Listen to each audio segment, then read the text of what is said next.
É comum em nossos dias encontrar pessoas, e não é poucas pessoas, que carregam essa palavra sobre si, cristão. Eu sou um cristão.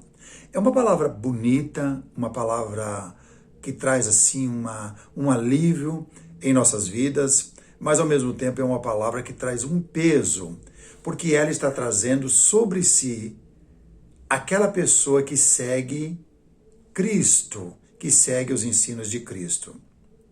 Na segunda carta aos Coríntios, capítulo 4, Paulo vai defender a sua posição, mostrando que ele é um imitador de Cristo, um praticante das coisas que Jesus ensinou. É uma pessoa que, além de praticar, ele está ensinando para outras pessoas, mas ao mesmo tempo, ele faz com que as pessoas que estão vivendo nessa cidade de Coríntios, e nessa segunda carta, ele vai estar respondendo várias coisas e ao mesmo tempo trazendo uma crítica, uma queixa contra certos indivíduos que não estão preocupados em servir a Deus segundo o Evangelho, pessoas que já estão encobrindo o Evangelho, porque se encheu de si próprio e não estão preocupados com a salvação, não estão querendo reconhecer que o Evangelho é vida, né? Não só aqui que estamos vivendo, mas uma vida por vir. Estas palavras trazem a vida.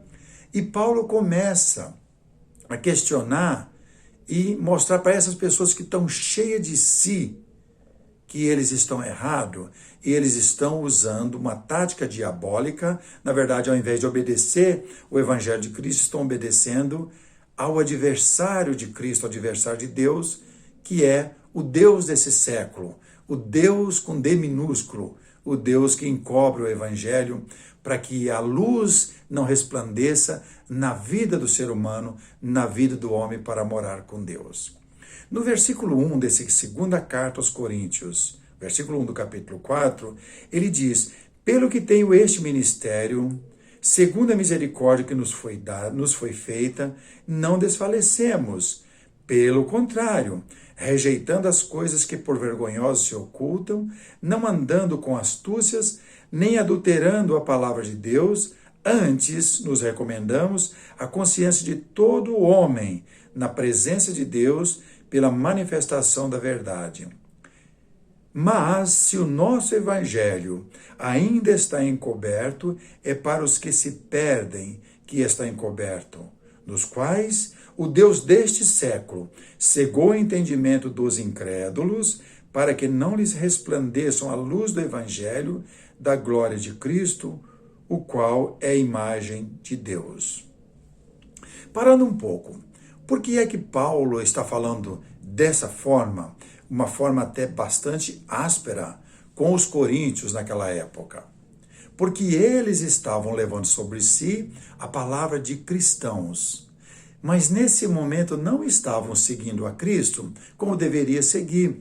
Estava se apartando do evangelho puro e seguindo ideias de homem que estava cheio de si, se encheu de si para dizer que eram cristãos.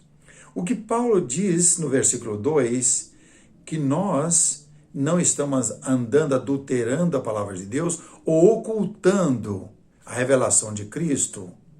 Nós estamos demonstrando que através dessa mensagem, quando alguém acolhe ela no coração e faz com que a sua fé sobressaia, ele vai brilhar em Cristo e não ficar escondendo.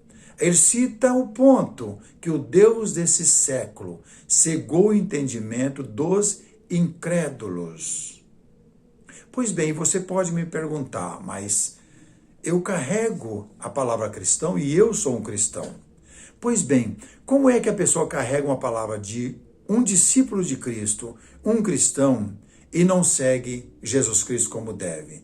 Porque vem o diabo, o Deus desse século, e faz com que a pessoa não dê crédito às palavras que saiu da boca de Cristo, dos seus santos apóstolos, para praticar. Então ele está ocultando a mensagem da cruz, ocultando a mensagem do Evangelho e praticando outras coisas que não servem a Deus. Pois bem, Quando nós mencionamos que está ocultando, e você pode pensar, José Carlos, mas eu não estou escondendo a palavra de Deus. A palavra de Jesus do Evangelho, eu trago ela, na minha vida e na hora de praticar.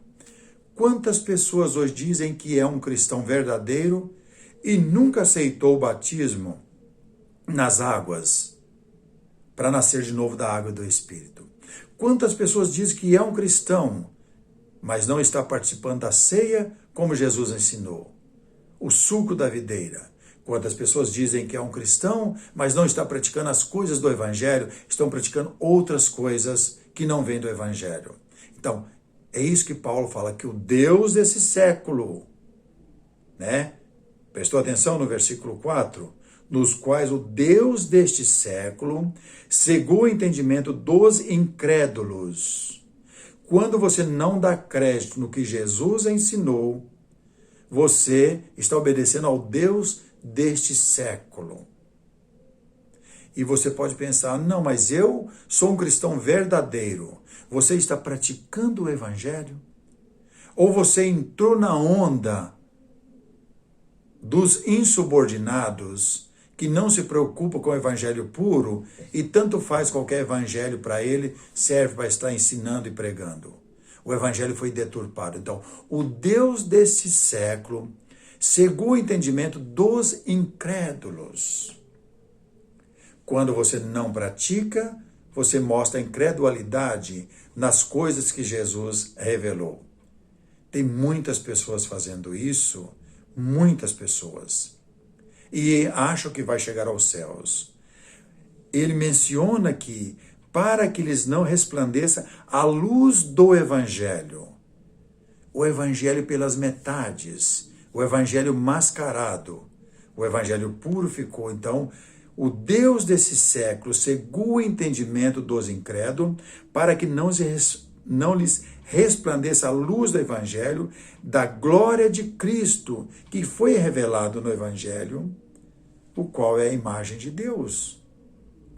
E aí começamos a perceber por que é que a palavra cristão é muito bonita, é muito gratificante, mas ela tem um peso muito grande, porque eu posso estar sendo convencido de um evangelho que Jesus não ensinou, talvez parte seja evangelho, e eu estou achando que eu sou um cristão verdadeiro e na verdade não sou, porque eu não estou praticando o evangelho, a essência do evangelho, que é para ser colocada no meu interior, na minha mente, para que eu reflita a luz de Cristo.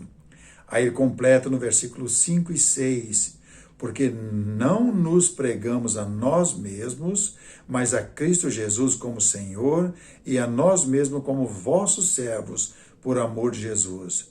Porque Deus que disse, das trevas resplandecerá a luz, Ele mesmo resplandeceu em nosso coração, para a iluminação do conhecimento da glória de Deus na face de Cristo. Como é que você conhece a glória de Deus na face de Cristo? Conhecendo e praticando o Evangelho. O Evangelho é o centro da pregação de Cristo. Não é o centro da pregação de homens ou qualquer outro. O centro é Cristo e o Evangelho é a luz de Deus que resplandece na face de Cristo. Como é que nós podemos ser discípulos de Cristo, sermos chamados cristãos, ser um verdadeiro cristão, se não refletir o Evangelho de Cristo em nossas vidas e na vida de outras pessoas? Então não somos um verdadeiro cristão. Somos um falso. É isso que o apóstolo Paulo está dizendo para certas pessoas que se encheu de si e não estavam vivendo o Evangelho que Jesus ensinou. Está assim de gente em nossos dias, sendo chamado de cristãos, se julgando como cristão, mas não estão refletindo o Evangelho de Cristo para mostrar a luz que vem do Evangelho para salvar as pessoas. Você acha que é brincadeira isso? Não é brincadeira. Ser um cristão é ser a luz de Cristo aqui no mundo. Então devemos refletir para reproduzir o Evangelho na vida nossa e na vida de outras pessoas. Por que Deus fez isso? Quando ele menciona a face de Cristo, podemos lembrar bem, não vou esboçar bem isso que eu vou mencionar hoje, mas mais tarde eu vou fazer um outro vídeo. Mas no capítulo 3, o problema foi que muitos estavam tentando viver o Evangelho de Cristo, mas seguindo as leis da antiga aliança. Aquela luz que ele fala que Moisés refletiu ela. Veja comigo no capítulo 3, a partir do versículo 6 só. O qual nos habilitou, falando de Deus, né? A partir do versículo 5, né? O qual nos habilitou para sermos ministros de uma nova aliança, não da letra, mas do Espírito, porque a letra mata, mas o Espírito vivifica. E se o ministério da morte, gravada com letras, né, falando das pedras em pedras, se revestiu de glória, a ponto de os filhos de Israel não poderem fitar a face de Moisés por causa da glória do seu rosto, ainda que desvanecesse, como não será de muito maior glória o ministério do Espírito? Então ele faz essa comparação, muito mais glória o ministério do Espírito. E o ministério do Espírito é que o apóstolo Paulo está dizendo que é refletido na face de Cristo. Então precisamos refletir o Evangelho. Aí ele diz ainda no capítulo 3, do mesmo livro, versículo 9, porque se o ministério da condenação, qual é o ministério da condenação? A lei da antiga aliança. Né, da antiga aliança, porque se o ministério da condenação, né, no que veio na antiga aliança, foi glória, em muito maior proporção será glorioso o ministério da justiça, que veio através do Espírito do Evangelho. Porquanto, na verdade, o que outrora foi glorificado nesse respeito já não resplandece diante da atual sobreexcelência. A antiga aliança teve a sua glória, mas diante da atual glória não tem mais, ela não tem mais brilho. E o que estava acontecendo com aquelas pessoas que se encheram do tal evangelho que estava atrapalhando Cristo brilhar com o novo conceito, a nova aliança, a antiga, por isso ela não brilha mais. E essas pessoas que estavam na igreja dos Coríntios estavam trazendo de novo a antiga aliança e colocando na nova aliança. Estava atrapalhando as pessoas que se diziam cristão, já não era mais o cristão verdadeiro, porque não estava brilhando a luz do Evangelho. Aí ele diz no versículo 11, porque se o que se desvanecia teve a sua glória, muito mais glória tem o que é permanente. O que é permanente? É isso que Paulo está colocando aqui. Porque nós não andamos mercadejando a palavra de Deus como tais homens que estão entre vocês aí, respondendo a carta aos Coríntios. Porque o Deus desse século cegou o entendimento dos incrédulos e eles não estão mais reproduzindo a luz do Evangelho como deve, porque estão mascarando, estão voltando, estão caindo da glória nos nossos dias hoje. Você há de convir comigo, você que está ouvindo, você que tem acompanhado nossa página, tem crescido junto. Muitas pessoas hoje não estão vivendo mais o Evangelho puro, o Evangelho que Jesus ensinou. Estão praticando parte da lei ou acrescentar outras coisas muito maior. E por isso que eu disse no começo da mensagem, o evangelho que está sendo pregado hoje está sendo um evangelho mascarado.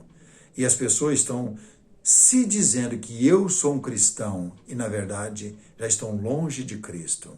Foi por isso que Jesus falou no versículo 6 que não estão resplandecendo mais a glória de Deus na face de Cristo. Deus resplandeceu a glória de Deus na sua face através da lei, mas ela teve o seu tempo. Você viu o que eu acabei vendo agora aqui no versículo, né? Porquanto, na verdade, O que outrora foi glorificado nesse respeito já não resplandece diante da atual sobreexcelência e glória.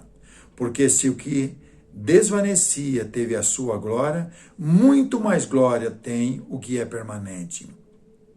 Como não será de maior glória o ministério do Espírito? Onde está o ministério do Espírito? No Evangelho. Foi Cristo que trouxe ele e foi revelado para que o homem pudesse sair da escuridão do ministério da morte e ficar no ministério da vida, que foi revelado através do Espírito. Porque nós fomos, como ele diz no versículo 6, o qual nos habilitou para sermos ministros de uma nova aliança, não da letra, mas do Espírito, porque a letra mata, mas o Espírito vivifica. E se o ministério da morte, que é a lei da antiga aliança, gravado com letras em pedras, se revestiu de glória, a ponto de os filhos de Israel não poderem fitar a face de Moisés por causa da glória do seu rosto, ainda que desvanecesse, porque estava passando, ia passar, e isso passou. Aí ele diz no versículo 7 do capítulo 4, temos, porém, este tesouro em vaso de barro, para que a excelência do poder seja de Deus e não de nós. Essa excelência do Espírito, da palavra, do Evangelho, que é colocado dentro do nosso coração e da nossa mente. Somos, sim, vasos de barro, vasos frágeis, mas quando se tem a essência do poder de Deus que está no Evangelho, dentro do nosso coração e da nossa mente, somos protegidos por Deus. Dá para você entender o que Paulo está dizendo? Para que o homem não seja destruído, não seja condenado, foi trago para ele a essência que é o Evangelho puro. Por isso, Paulo está preocupado no versículo 4, nos quais o Deus desse século cegou o entendimento dos incrédulos. Quando você não dá crédito nas coisas simples do Evangelho, você está jogando fora a essência que vai te dar a proteção para a sua eternidade, para a vida eterna. Ele diz, os quais o Deus desse século cegou o entendimento dos incrédulos, para que não lhes resplandeça a luz do Evangelho. Como fazer resplandecer a luz do Evangelho? Viver as palavras do Evangelho e anunciar o Evangelho, que é a boa nova, para salvar todos quantos derem crédito a estas palavras, porque elas são vida. Vida agora e vida para toda a eternidade. Espero ter ajudado um pouquinho mais você. Se você tem realmente apreciado essa página, que não é minha, nossa, esse canal do YouTube, que tem ajudado tantas pessoas, se você já é inscrito, que Deus o abençoe. Se você está visitando, seja bem-vindo também. Seja um mensageiro do Senhor. Ajude outras pessoas enquanto há tempo, porque as palavras do Evangelho estão sendo esquecidas. Os homens astúcios, como Paulo estava preocupado, nós também devemos ficar preocupados hoje. Tem crescido de tal maneira e pregado outro Evangelho, que não é o Evangelho que veio Jesus Cristo. Que Deus nos abençoe. Abençoe para que possamos sempre manter a firmeza e defender essa palavra pura, que é o Evangelho que salva as pessoas. Não é o Evangelho que as pessoas gostam, mas é o que as pessoas precisam. É o Evangelho que nós precisamos, eu e você. Que Deus nos abençoe.